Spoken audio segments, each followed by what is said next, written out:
감사합니다. 자, 오늘은 2024년도 이제 한 해를 마지막으로 보내는 송년 주일입니다. 한 해를 보낸다 그래서 송년 주일이라고 해서 주일이죠. 오늘이 지나고 이제 내일 모레가 되면은 새로운 한 해가 또 시작이 되겠죠. 여러분이 아무리 어렵고 힘이 없어도 하나님의 자녀가 틀림없이 맞다면은 정확한 언약을 붙잡으면은 하나님은 반드시 역사하실 줄 믿으시기 바랍니다. 그러니까 언약 붙잡을 때 승리할 수 있다. 믿으셔야 돼요. 믿으셔야 돼요. 근데 여러분들, 우리가 어떻게 정확한 언약을 붙잡을 수가 있겠습니까? 우리가 먹고 살기 위해서 주로 뭘 하죠? 의식주 문제 당연히 해야 되죠. 이걸 위해서 열심히 공부도 해서 준비를 하고 또 열심히 일을 해서 돈도 벌고 또 모기도 하고 남이 다 하는 집도 만들고 또 자녀들 양육도 하고 얼마나 중요한지 몰라요. 당연히 해야 됩니다. 그러나 그 위의 것을 보는 시대를 본 사람들이 있습니다. 주로 이 사람들은 사상, 이념이 뚜렷하기 때문에 교수가 된다든지 또는 정치가가 된다든지 특별한 사회 활동가가 돼가지고 자기의 꿈을 펼치는 사람이 있습니다. 근데 우리는 그것보다 더 위의 것을 찾아야 돼요. 하나님 자녀이기 때문에. 그 위의 것을 뭘로 보느냐? 영적 세계를 알고 있는 사람이기 때문에 여러분 그 위에 있는 더 높이 있는 것을 찾아내는 저나 여러분이 되셔야 될 줄로 믿습니다. 영적 세계를 보는 사람들은요 반드시 하나님이 가까이 하고 또 하나님이 역사하게 돼 있어요. 믿으시기를 주의 이름으로 축원합니다. 여러분들, 우리가 세상을 살면서 영적 세계를 모르면은 성경은 절대로 그 사람에게 안 맞게 돼 있습니다. 적어도 오늘 하루만이라도 이제 한 해를 마지막 보내는 마지막 주일이니까 여러분 주변 또 내 자신 그리고 교회, 여러분이 속한 교회를 좀 살펴보면서 좀 정리도 하고 결단도 내리고 새롭게 출발하는 그런 준비를 할 수 있는 그런 주일이 좀 될 수 있기를 바랍니다. 여러분이 예수를 믿는데 어떤 예수를 믿습니까? 여러분은 어떤 예수를 믿습니까? 아니, 동정녀 마리에게서 예수 그리스도가 나셨다 그랬어요. 동정녀, 남자를 전혀 경험하지 못한 그런 여자에게서 예수님이 나셨단 말이에요. 근데 솔직히 말해서요, 제가 신학교 다닐 때는 어떤 목사님이 이거 진짜 못 믿겠다 하시는 목사님도 내가 만나본 적이 있었던 것 같아요. 통합 측에 있을 때 그랬습니다. 사실 피제사 드리러 가자. 출애굽기 나오죠. 피제사 드리러 가자. 이해가 됩니까? 근데 지금은요 피제사하면 마음이 막 설레기 시작을 해요. 근데 옛날에는 저게 뭐지? 무슨 피제사냐 그랬다니까요. 여러분들, 그래서 영적 세계를 알면 알수록 완전히 답이 돼요. 왜 그리스도가 동정녀에게서 오셔야 되느냐? 인간의 후손이면은 절대로 구원자가 될 수가 없기 때문에 동정녀에게서 오실 수밖에 없어요. 죄가 전혀 없는 마리아 아니라 죄가 전혀 없이 이 땅에 오셔야 되기 때문에 남자없이 이 땅에 왔다 이 말이에요. 그게 기적이잖아요. 성령으로 잉태된 것이 나타났다. 이게 그냥 지나갈 수 있는 단순한 사건입니까, 여러분들? 왜 예수님이 십자가를 지셔야 됐습니까? 적어도 이 사단은 어마어마한 흑암 권세를 가지고 여러분을 절대로 그냥 두질 않습니다. 거기에 묶여 살지 말라고 우리에게 길을 열어주신 분이 예수 그리스도, 그래서 십자가 지신 거잖아요. 여러분들, 여러분이 직접 십자가에 매달렸다 생각을 한번 해보세요. 물과 피를 다 쏟아낸다고 생각을 한번 해보세요. 그 고통. 제가 말이죠. 일주일에 한 두세 번씩 가가지고 침을 맞는데 제가 좀 흉터가 있잖아요. 손에 흉터가 있는데 여러 군데 막 찔러요. 찌르는데 이 가운데 다 찌르면 말도 못하게 통증이 와요. 여기가 이제 굳은 살이기 때문에. 근데 찌를 때도 그냥 찌르게 푹 찔러버린단 말이에요. 얼마나 고통인지 요거 한번 찔리는데 아프는데 물과 피를 다 쏟기까지 창자국, 못자국 예수님 그 고통을 당하셨어요. 왜 예수님이 그 십자가에서 고통당해야 되는 겁니까? 여러분들 이 땅에 어려움은 왜 오는 겁니까? 고통을 왜 당하는 겁니까? 그리스도라는 말을 모르면은 답이 없어요. 적어도 여러분들 우리 구원받은 자에게 하나님은 엄청난 비밀을 주셨다는 걸 믿으시기 바랍니다. 그러니까 여러분들 자신에게 구원받은 여러분에게 비밀이 들어있어요. 하나님의 비밀 말입니다. 그것을 평생 깨도 아마 다 못 깰 겁니다. 그리스도 안에 지혜, 지식, 보화가 감춰져 있다 그랬거든요. 삼위일체 성경에는 없는 말입니다.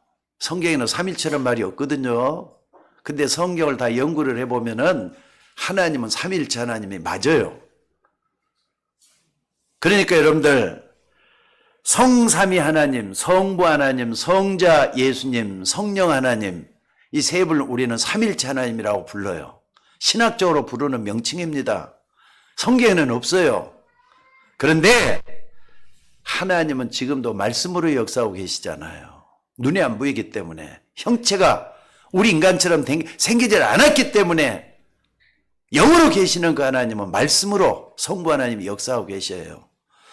또 우리가 믿는 예수님은 지금도 불신앙과 재앙과 사단의 원세를 꺾는 그리스도의 역사를 이루고 계시는 분이셔요. 또 성령 하나님은 무능한 우리에게 무기력한 우리에게 찾아오셔서 날마다 능력을 더해주시는 하나님이셔요. 우리는 그분을 성삼위 하나님, 삼위일체 하나님이라고 부르는 겁니다.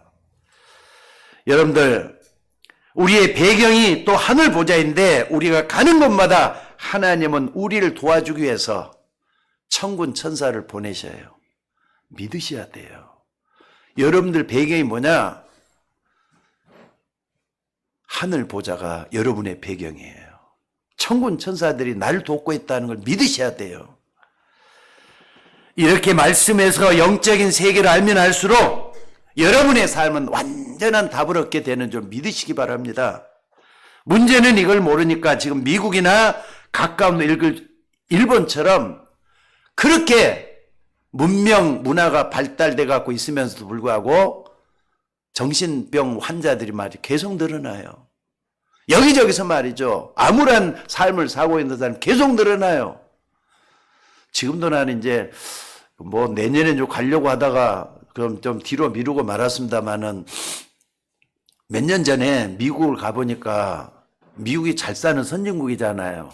다리 밑에 가보니까 다리 밑에 이렇게 차를 지나가면서 보니까 여기들이 말이죠. 난민천이라고 하는 게 아니라 난민들이 사는 줄 알았어요. 거지들이 거기 우글우글 하는데도 지나가 봤어요. 들어가 보지는 못하고. 노숙자들이 말이죠. 그 속에 꽉 차 있더라고요. 근데 그 사람들이 뭡니까? 마약에 취해 있고 알코올에 취해 있고 그래가지고 있는 사람들이 대부분이라는 거예요. 선진국일수록 그건 정신병 환자들이 많더라니까요. 또 우리가 기도하지 않으면은 이런 강대국의 세상 문화를 통해서 전 세계 영적 문제, 정신병 문제가 퍼지게 돼 갖고 있어요. 그런데 오늘 본문에 보니까 정말 말도 안 되는 것 같지만은 가장 중요한 부분을 예수님이 소개를 하고 있습니다. 오늘 본문의 배경을 살펴보면은 예수님이 베단이라는 동네를 지나다니다가 시장했다 그랬어요. 배가 고팠단 말이에요.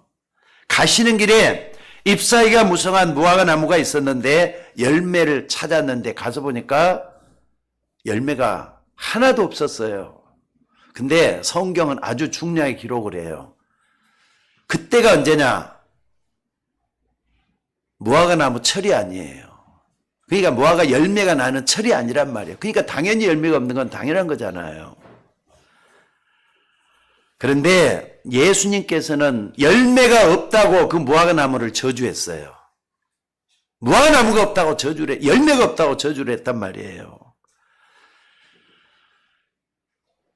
그러거나 말거나 제자들은 그런 예수님이 저주한 것에 대해서는 관심도 또 없어요. 아니 무화과 나무가 열매가 열릴 때가 아니니까 관심이 없는 건 당연하잖아요. 뭐 당연한 걸 가지고 뭘 저주하냐 마냐 좀 이상하다 이렇게 생각하고 지나갔을 거예요. 그런데 여러분들 예수님이 무엇 때문에 열매가 나는 철도 아닌데 이 무화과 나무를 찾아가서 열매를 찾았겠느냐는 거예요. 신기하잖아요. 이상하잖아요. 그리고 왜 예수님이 이 나무를 저주했느냐? 제자 가운데 이런 질문을 한 제자가 단 한 명도 없었어요. 적어도 여러분들 우리가 언약은 정확하게 분명하게 붙잡아야 될 줄로 믿습니다. 뒤에 것은 염려하지 말고요. 오늘 이 시간에도 강단을 통해서 내게 주시는 음성이 하나님의 음성이 들려오들랑 정확하게 좀 붙잡는 여러분이 될 수 있기를 바랍니다.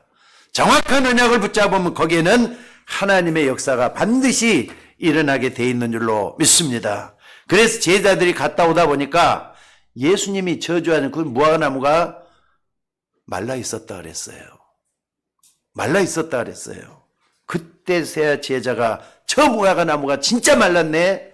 예수님이 저주했단 말이에요. 그러니까 무화과 나무 마르는 건 당연한 거잖아요. 예수님 누굽니까? 하나님이잖아요. 하나님이 말씀하시는 것은 100% 이루어진단 말이에요. 그래서 제자들이 예수님께 묻는 그런 사건이 오늘 본문에 나오는 이 사건입니다. 그런데 예수님께서는 그 대답을 좀 엉뚱하게 하신 걸 볼 수가 있습니다. 사실 여러분들 이건 굉장히 중요한 질문이에요. 그리고 하나님이 뭔가 중요한 걸 우리에게 보여주고 있는 그런 사건이에요. 자, 그러면은 여러분이 오늘 말씀을 통해서 언약을 바로 붙잡기 위해서 아니 무화과 철도 아닌데 예수님이 무화과 나무에 대한 얘기를 하신 이유가 뭐냔 말이에요.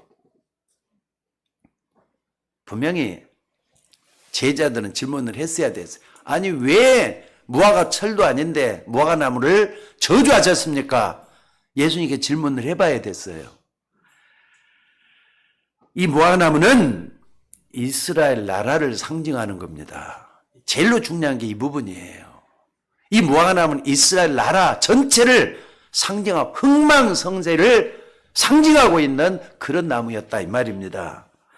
오늘 여러분들 한 해를 보내면서 우리는 아주 중요한 이 무화과 나무 열매에 대해서 많은 응답을 좀 받아야 될 줄로 믿습니다. 첫째는 뭐냐? 우리가 시대적인 하나님의 말씀을 붙잡을 때는 시대적인 응답이 오게 돼 있다는 걸 믿으셔야 돼요. 그러니까 우리는 이것밖에 못 보잖아요. 하나님은 저 넓은 세계를 보게끔 눈을 열어주고 계신다는 거 잊지 말라 이 말입니다. 예수님은 지금 무화과나무 비유를 통해서 이스라엘 나라의 멸망을 얘기하고 있다 이 말이에요. 솔직히 예수님이 이때가 말씀할 때가 주후 30년 때거든요. 근데 40년 후에 70년 뒤에 무슨 일이 일어났죠? 이스라엘이 완전히 망해버린 사건이 일어나요. 하나님의 보는 눈은 내일을 보면서 오늘을 말씀하고 있다 이 말이에요. 우리는 그 눈이 없잖아요. 당장 이것밖에 못 보잖아요. 당장 눈앞에 있는 것밖에 못 보잖아요. 하나님은 이스라엘 나라에게 그전에도 7번이나 기회를 줬어요. 그 중에 하나님의 뜻을 깨달은 소수의 사람들을 하나님이 사용했다 이 말이에요.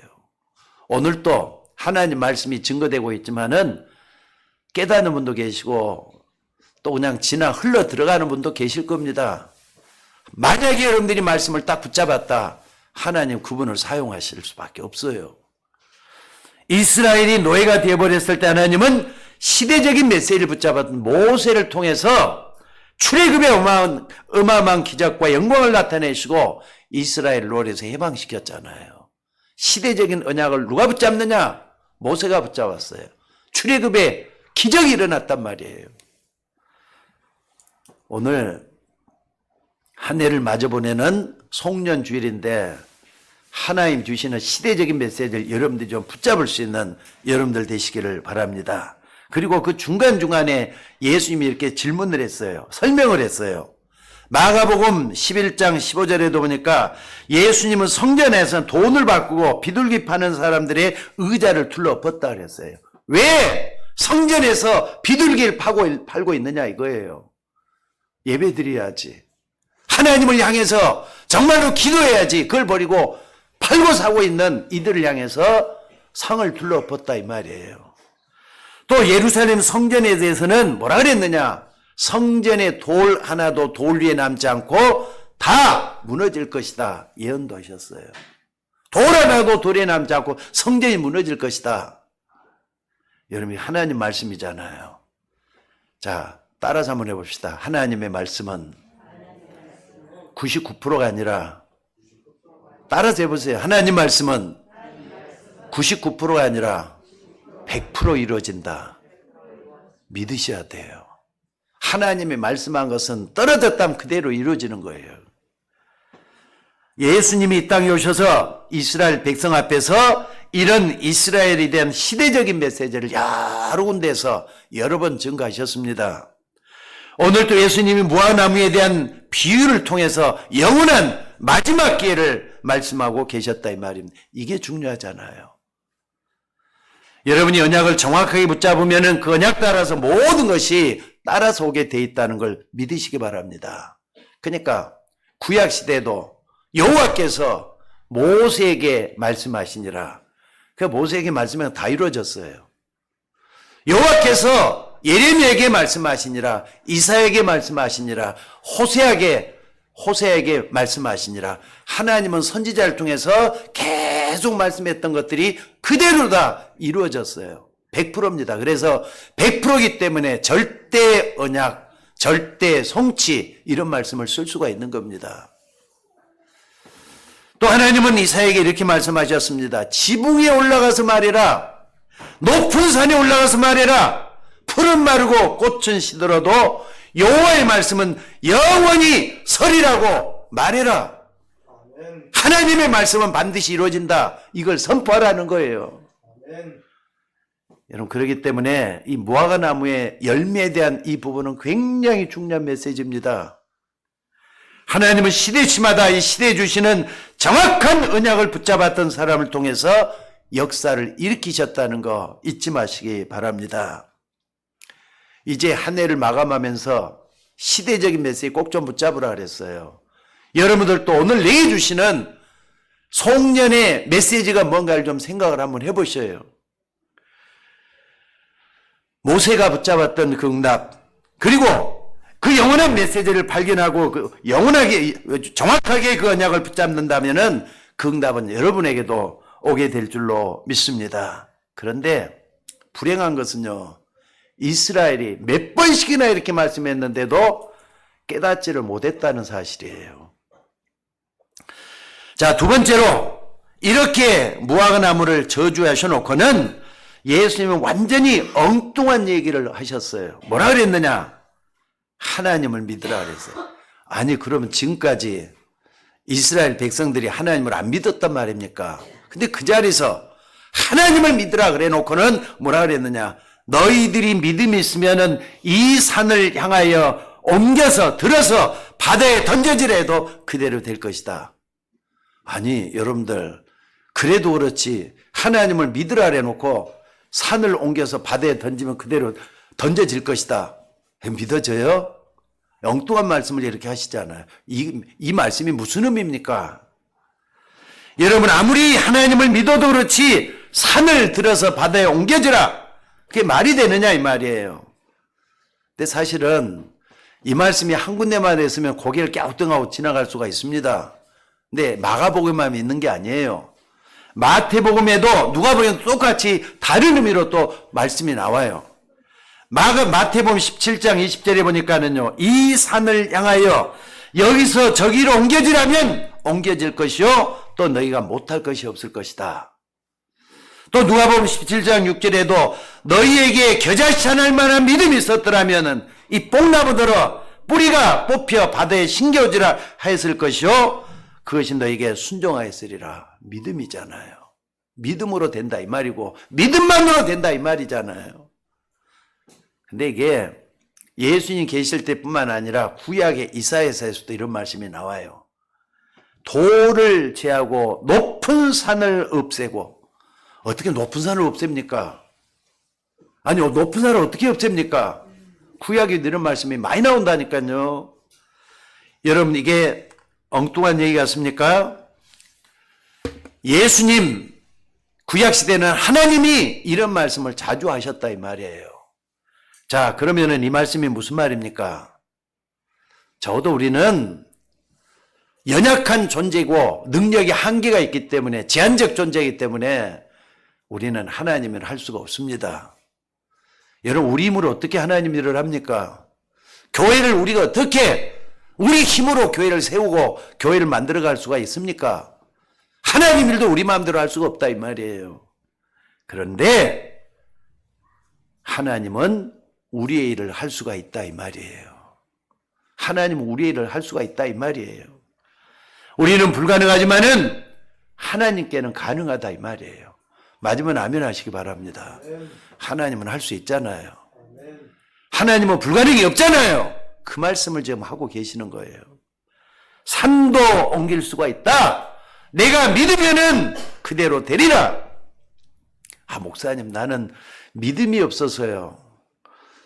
그런 분들이 있어요. 아니, 믿음 한 번도 안 가져보고 믿음이 없다고 말이 됩니까? 정말 믿기라도 한번 해본 겁니까? 믿으면 끝까지 한번 믿어보셔요.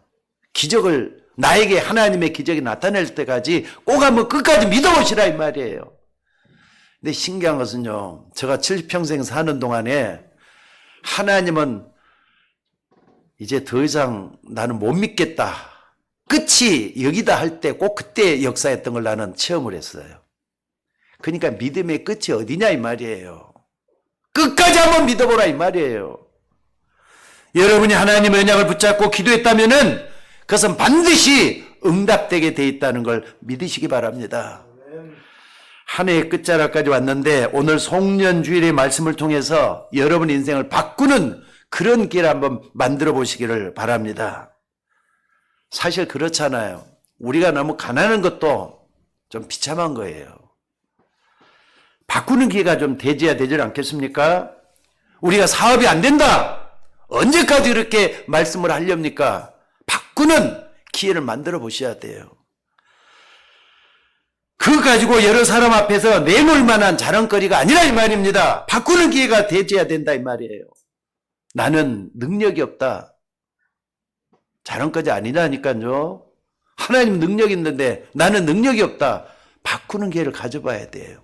그래서 바울은 이걸 다 깨닫고 나면 내게 능력 주시는 자 안에서 나는 모든 것을 할 수 있다. 바울이 그랬잖아요. 하나님이 정말 원하시는 언약을 붙잡고 우리가 어디로 가자? 성전으로 가자 그 말이에요. 산을 들어 바다에 옮길 것이라 말씀을 했습니다. 이 말이 무슨 말이라고요? 너는 도무지 할 수 없지만은 하나님은 하신다 그 말이잖아요. 거기에 대한 확신을 우리 모두가 다 가져야 될 줄로 믿습니다.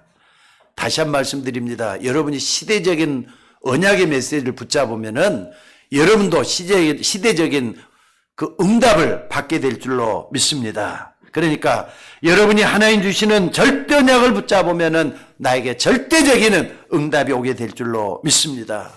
이 절대라는 말은 하나님이 역사하심으로 100% 되어지는 걸 말을 해요. 하나님이 말씀하셨다 100% 되고 말아요. 이걸 여러분들이 인정을 하고 붙잡는 여러분들 되시기를 바랍니다.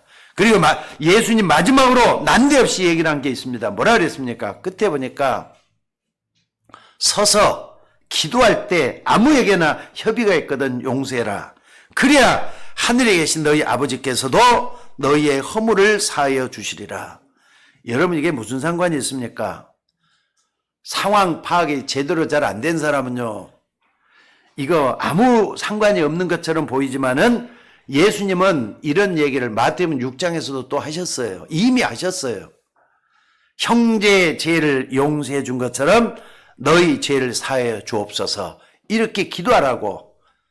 형제의 죄를 용서해 준 것처럼 너희 죄를 사하여 주옵소서. 이렇게 기도하라고 예수님이 말씀했다 이 말입니다. 자, 오늘 송년주일, 한 해의 마지막 주일인데 뭘 얘기하는 겁니까? 여러분, 지난 한 해 동안에 누군가가 아직까지 용서가 안 되고 갈등을 느끼고 증오와 미움으로 원수 맺는 그런 사람이 있으면은 오늘 용서하라 이 말이에요. 송년주일 오늘 용서하라 이 말이에요. 그걸 품고 내년을 넘기지 말고 한 해를 모든 걸 좀 파괴하라 이 말이에요. 여러분, 문제를 해결하면은 문제 언약을 정확하게 붙잡아야만 해결되는 거 아니겠습니까? 오늘 그 키를 예수님 지금 말씀하고 있는 줄로 믿습니다.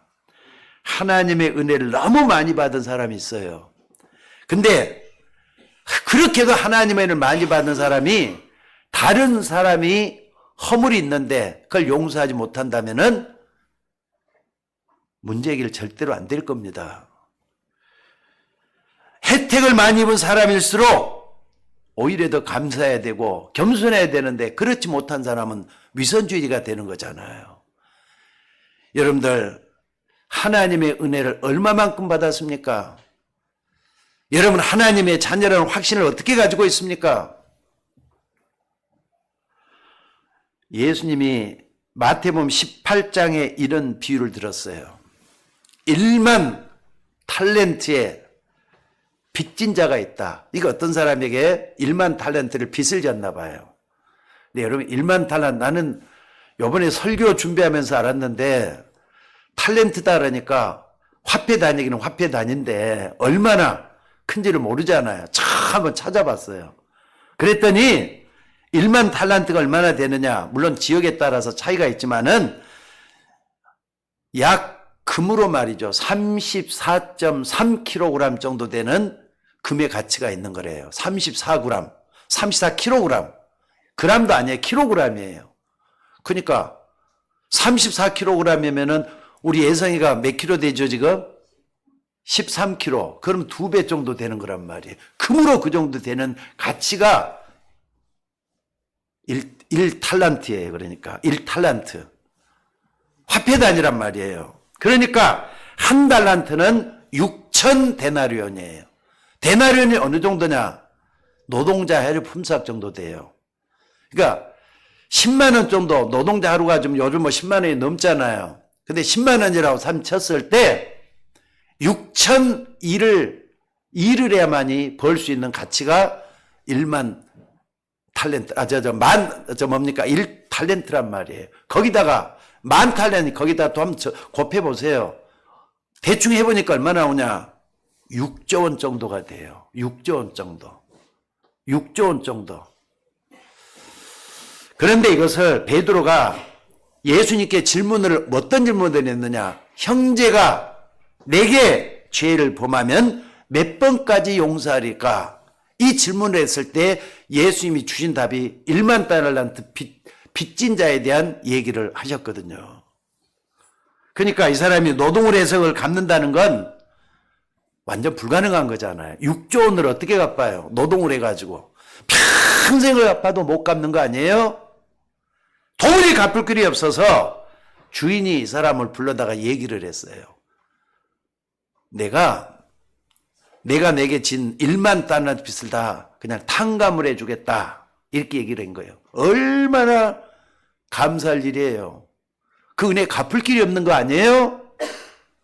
그러니까 너는 지금부터 빚 때문에 너무 힘들어하지 말고 평안하게 성공하면서 살아라. 이렇게 해갖고 빚을 탕감해 줬단 말이에요. 사실 완전히 은혜로 감사하면서 살 수밖에 없는 사람이 1만 달란트 빚을 진 사람이에요. 기분 좋게 집으로 오는데 오다가 자기에게 100데나리온의 빚을 진 사람을 만났어요. 100데나리온. 여러분, 아니 6조 원 정도 되는 돈을 그냥 하나도 안 뺏기다고 갚아줬는데 뭡니까 탕감을 해줬는데 100데나리온 빚을 진 사람을 만났다 이 말이에요. 그럼 어떻게 되는 거죠? 야, 내가 6조 원이나 되는 그 돈을 탕감을 받았어. 아무리 많지만은 100데나리온 하면은 게 1000만 원 정도 되는 돈이에요. 나 안 받을 테니까 너도 말이죠. 감사해야 돼. 이렇게 해야지 맞는 거잖아요. 근데 이 사람 100데나리온을 갖다가 안 갚았다 그래가지고 막 그냥 끄집어 당기면서 돈 내놓으라고 난리를 치켰다는 것이 아까 보니까 나와요. 이게 성경에. 여러분들 1만 달란트를 탕감받고 온 사람이 100데나리온은 안 갚았다고 그 사람 멱살 잡고 흔들었다.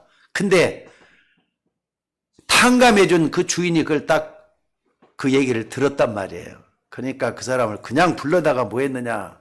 감옥에다 집어넣고 그럼 너가 너 아들, 너 딸, 그리고 내 마누라까지 다 팔아가지고 갚아라. 이렇게 나왔다 이거예요. 이게 무슨 말이겠습니까? 이게 예수님 비유입니다. 이 말은 누구보다도 하나님의 은혜를 많이 본 사람이 남을 용서하지 못하고 허우적대는 것을 빗대서 교훈을 하신 거예요. 여러분 이스라엘 사람들이 자기가 가지고 있는 기득권을 유지하기 위해서 많은 사람 특히 예수 믿는 사람을 범죄자로 유대인들이 만들었어요. 진짜 범죄한 사람을 그걸 감추기 위해서 다른 사람의 작은 범죄를 계속 얘기하죠. 지금 예수님은 역사의 교훈을 얘기하고 있는 겁니다.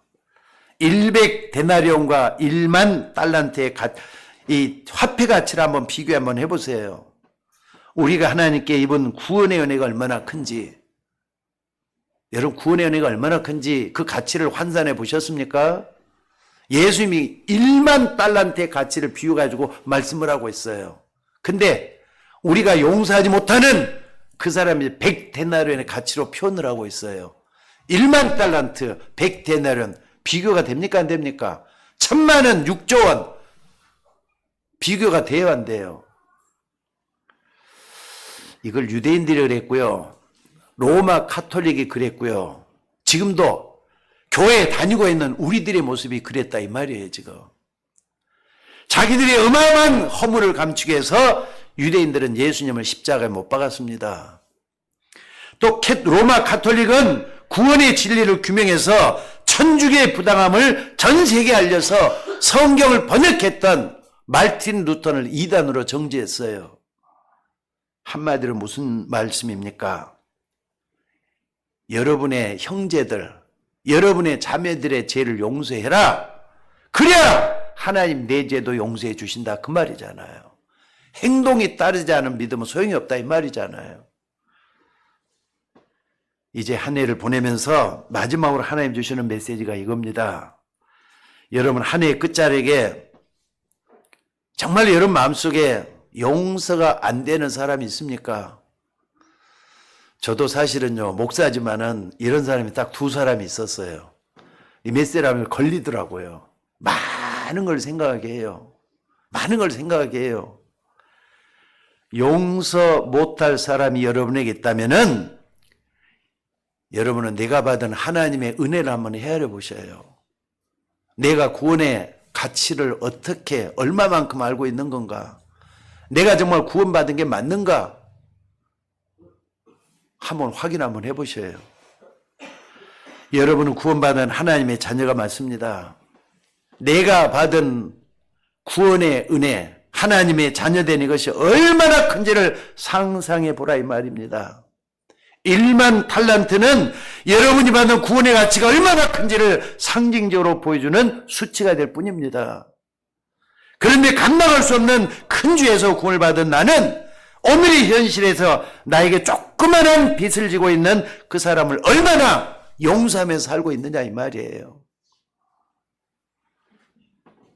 예수님은 억만지약에서 우리 인간의 죄를 용서하시기 위해서 인간의 몸을 입고 십자가의 끝없는 사랑으로 여러분에게 찾아오신 사랑의 하나님이신 줄로 믿습니다. 그래서 요한복음 3장 16절이 정말로 중요해요.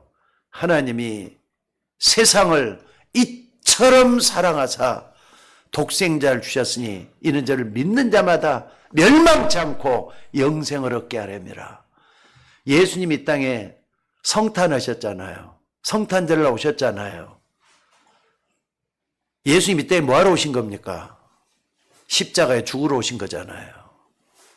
그 사랑, 십자가에 자기 몸을 주시기 위해서 오신 그 사랑 얼마나 큰가를 돌아보라 이 말이에요. 만일 너희가 너희 죄를 자백하면 저는 미쁘시오로사 너희 죄를 사하실 것이요 모든 불의에서 너희를 깨끗게 하실 것이다 그랬습니다. 우리에게 사죄함의 은총을 주시기 위해서 값없이 십자가에서 당신의 몸을 버리고 1만 달란트의 사랑을 실천하신 그 능력을 저나 여러분이 좀 붙잡아야 될 것 같아요. 십자가의 그 사랑 얼마나 큰가를 붙잡는 우리가 되셔야 될 줄로 믿습니다. 그걸 붙잡는 순간에 하나님은 여러분의 모든 문제와 함께 하시면서 그 문제를 풀어나가게 될 줄로 믿습니다. 그러니까 하나님의 사랑을 끝까지 붙잡는 게 중요해요. 이제 한 해가 저물고 있습니다. 올 한 해가 다 가기 전에 꼭 좀 찾아야 되고 붙잡아야 될 거, 나를 바꾸고 찾아야 될 거 뭔가를 좀 찾아보셔야 돼요. 자, 오늘 하나님이 우리에게 주시는 시대적인 언약이 뭔가 이것부터 좀 붙잡으란 말이에요. 우리는 속이 좁아가지고 이것밖에 못 보잖아요. 그래서 아웅다웅 쌀면서 말이죠. 나에게 미움, 증오의 감정만 가득 차고 있어요. 근데 나라가 망해가는데 그게 그렇게 중요하냐 이 말씀을 하시고 계시잖아요. 시대적인 메시지를 붙잡아보는 오늘 이 시간 되시기를 주의 이름으로 축원합니다. 또 뭡니까? 내가 어떤 현장에 있든지 무슨 일을 만나든지 산을 옮길 만한 하나님의 능력을 믿는 그 믿음을 가지라는 거예요. 하나님을 믿으라 그래 놓고 이 산들어 들려 저기 옮기라 해도 그대로 될 것이다. 하나님을 제대로 한번 믿어보라 이 말이에요. 그리고 마지막에 뭡니까? 우리 교회가, 여러분이 섬기는 이 교회가 마귀의 놀이터가 되게 해서는 안 된다는 사실입니다. 교회를 살려내기 위해서 여러분이 힘을 좀 쓰고 함께 힘을 모으는 그런 우리 모두가 되어야 된다 이 말입니다. 하나님은 우리를 부르셔서 교회를 만들어 가도록 하셨습니다. 그리고 우리를 그 속에서 일하도록 위로 불러주시는 말씀과 또 성도의 교제를 허락해 주셨어요. 여러분 교회가 어떤 것이죠? 여러분 교회가 어떤 것이죠? 그냥 나와서 예배드리면 그걸로 끝나는 데가 교회입니까? 요한복음 15장 5절에 보니까 나는 참 포도나무요 너희는 가지니 그가 내 안에 내가 그 안에 있으면 이 사람은 열매를 많이 맺나니 나를 떠나서 너희가 아무것도 할 수 없다 그랬어요. 교회 중심에는 그리스도와 내가 있습니다. 예수님은 나의 머리가 되시고 참 포도나무가 되신다 그랬어요. 나는 거기에 가지라 그랬어요. 나와 예수님 관계가 올바로 이루어지는 데가 교회예요. 그러면서 요한복음 15장 16절에 보니까 뭐라 그랬습니까? 너희가 나를 택한 것이 아니라 내가 너희를 택하여 세웠다 그랬어요. 예수님이 부르셔서 택하시고 하나님 자녀로 만들어주신 데가 교회예요. 여러분 하나님이 그리스도께서 여러분을 부르셨다는 거 한시도 잊지 마시기 바랍니다. 그래서 뭐 하기를 원한다고요? 너희로 열매를 맺도록 하기 원하신다 그랬어요. 그래서 하나님은 우리 주님이 택한 교회 공동체를 통해서 열매 맺기를 원하시는 거예요. 그러면서 예배서 6장 4장 12절에 보니까 하나님은 우리에게 여러 가지 직분을 맡기신 이유를 이렇게 설명을 하고 있습니다.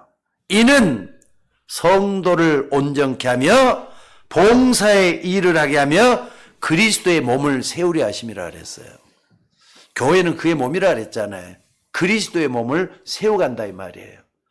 근데 아마 온 몸 중에서 가장 많이 일하는 부분이 그리스도의 몸이라 할 때는 여러 지체들이 있잖아요. 제일로 많이 일하는 부분이 어떤 부분인 것 같아요? 여러 몸의 지체 중에 제일 많이 일하는 부분이 어떤 부분이죠? 어떤 부분이죠? 머리예요? 팔이에요? 눈이에요? 아니면 코예요? 하나도 중요하게 일하지 않은 부분이 없잖아요. 교회도 마찬가지라니까요.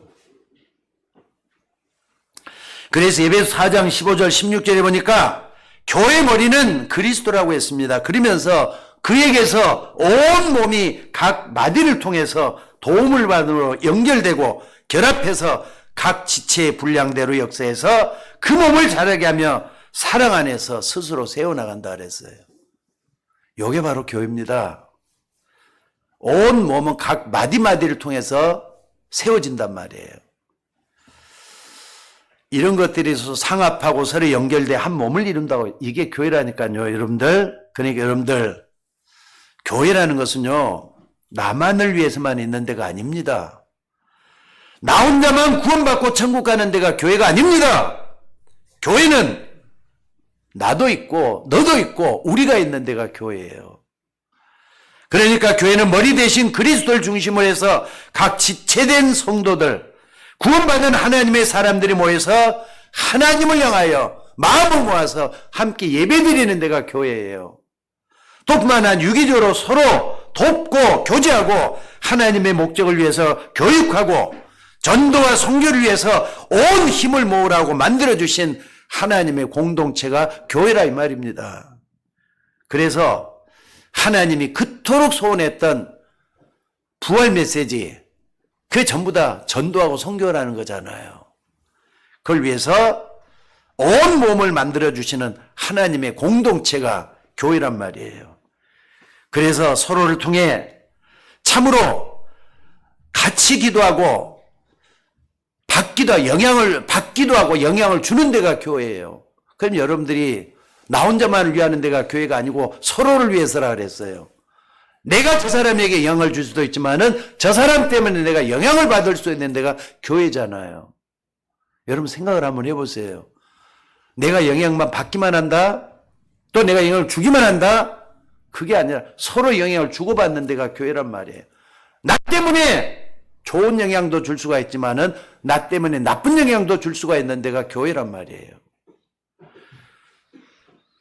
그래서 여러분 한 사람 한 사람 모여서 교회가 되는 것인데 교회에 사람이 모이지 않는다.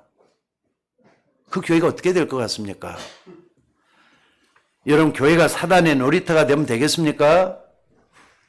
코로나 이후에 교회 가면은 텅텅 비어가고 빈자리가 많아 서로 눈치를 보고 삭막하다. 그런 것들이 영향을 준다면은 그게 교회겠느냐 이 말이에요. 사단의 놀이터지. 여러분이 일주일에 한 번 교회 와서 3, 40분 설교 듣고 가서 얼마나 변화가 되겠습니까? 안 되잖아요. 아니 여러분이 하루 이틀만 굶어도 그냥 몸에 살이 쭉쭉 빠지고 힘이 없어질 텐데 어떤 분은요 축자사자 교회 나와가지고 사명감을 가지고 설교를 찍어서 동영상을 만들고 매주마다 인터넷 돌리는데 불구하고 보는 사람이 별로 또 없어요. 사람들이 갈수록 삭막해져 가고 있어요. 그래가지고 이 사단이 춤을 추는 세상을 어떻게 변화시킬 수가 있느냐 이 말이에요. 절대 변화 못 시킬 겁니다. 그리고 사단을 이기지도 못할 것입니다. 그 교회가 아니잖아요. 예수님은 예루살렘 성전에 대해서 말씀하시기를 돌 하나도 돌에 남지 않고 다 무너지리라 이 예언을 했는데 그 예언의 말씀이 우리 서울여행교회 성취돼서는 안 되지 않느냐 이거예요. 나는 그게 안 돼야 될 줄로 믿습니다. 우리 서울여행교회는 예수님 재림할 때까지 든든히 서가지고 하나님의 목적을 이루는 그런 교회가 되어야 될 줄로 믿습니다. 다시 한번 좀 일어났으면 좋겠습니다. 코로나 이전 상태로 좀 돌아가서 여러분들이 좀 모든 걸 변화시킬 수 있는 그런 역사가 좀 일어났으면 좋겠어요. 우리의 후대들 힘없는 사람으로 만들어서는 안 된다 이 말입니다. 자, 오늘 이 송년 주일날 많은 것을 생각하면서 한 해를 마감하고 새롭게 한 해를 출발했으면 좋겠습니다. 여러분의 자녀들이 서밋으로 갈 수 있는 24 현장으로 만들어야 돼요. 우리들의 자녀들, 여러분의 자녀들이 전부 다 말이죠. 영적 정상에 서서 기능 서밋, 문화서민이 될 수 있는 그런 현장으로 만들어야 될 줄로 믿습니다. 누가 하느냐?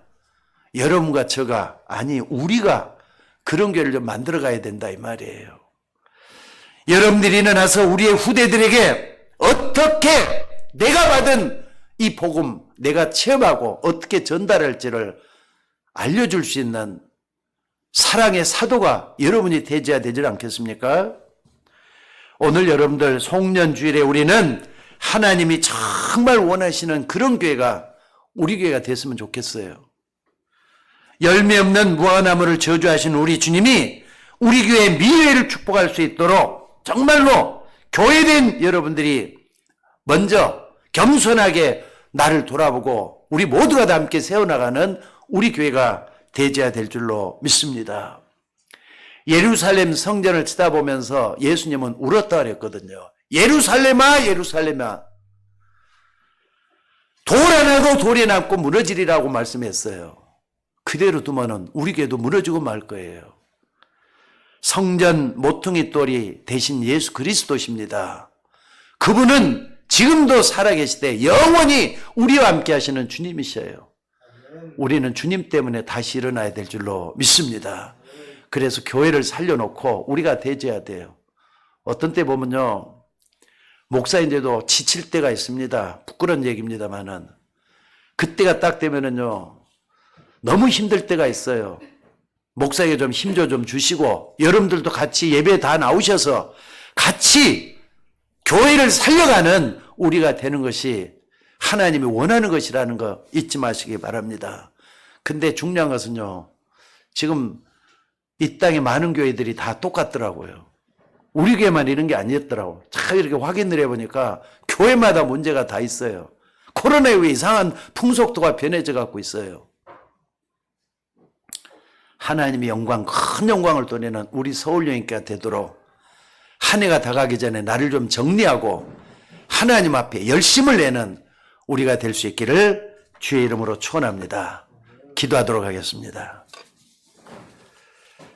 살아계신 우리 아버지 하나님, 오늘 또 예배하는 주의 종들에게 함께해 주셔서 우리가 함께 세워나가는 주의 종들 되기를 원합니다. 예수님이 겟세마네 동산에서 기도하실 때 일어나라 함께 가자 말씀을 했는데 십자가 되신 예수님은 잠자고 있는 베드로, 야고보, 요한 이들을 깨워서 함께 가기를 원했지만은 그들은 끝까지 잠을 자다가 예수님이 십자가에 못 박힐 때 그들은 예수님을 배반하고 도망갔다고 했습니다. 하나님, 우리가 그런 사람 되지 아니하고 끝까지 주님의 십자가를 지고 가는 주의 종들 되도록 인도하여 주옵소서. 주의 종들에게 힘을 더해 주셔서 하나님의 역사가 일어나도록 인도하여 주시옵소서. 우리를 구원하신 예수님의 이름으로 기도드리옵나이다. 아멘.